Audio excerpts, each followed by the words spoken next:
AP cabinet సమావేశం పలు కీలక నిర్ణయాలు తీసుకుంది. ముఖ్యమంత్రి చంద్రబాబు అధ్యక్షతన జరిగిన మంత్రివర్గ సమావేశంలో అజెండాలోని 14 అంశాలకు ఆమోదముద్ర వేసింది.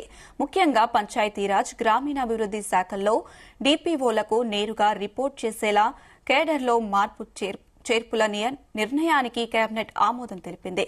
కేడర్ రేషనలైజేషన్ పై ప్రభుత్వానికి ప్రతిపాదనలు సమర్పించింది. పంచాయతీరాజ్, గ్రామీణాభివృద్ది శాఖ, పౌర సేవలు నేరుగా ప్రజలకు అందేలా చూసేలా కేడర్లో మార్పులు చేర్పులకు నిర్ణయం తీసుకున్నారు.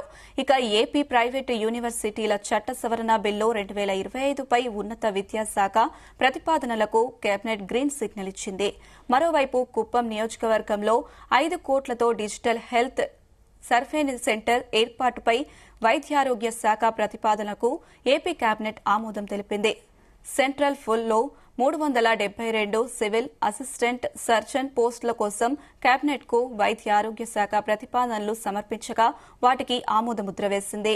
పార్వతీపురం, మన్యం జిల్లా సీతంపేటలో ఎస్ఎంఎస్సీ పార్క్ నిర్మాణం కోసం ఉచితంగా 27 ఎకరాల భూమి కేటాయించే ప్రతిపాదనకు కేబినెట్ ఆమోదం తెలిపింది.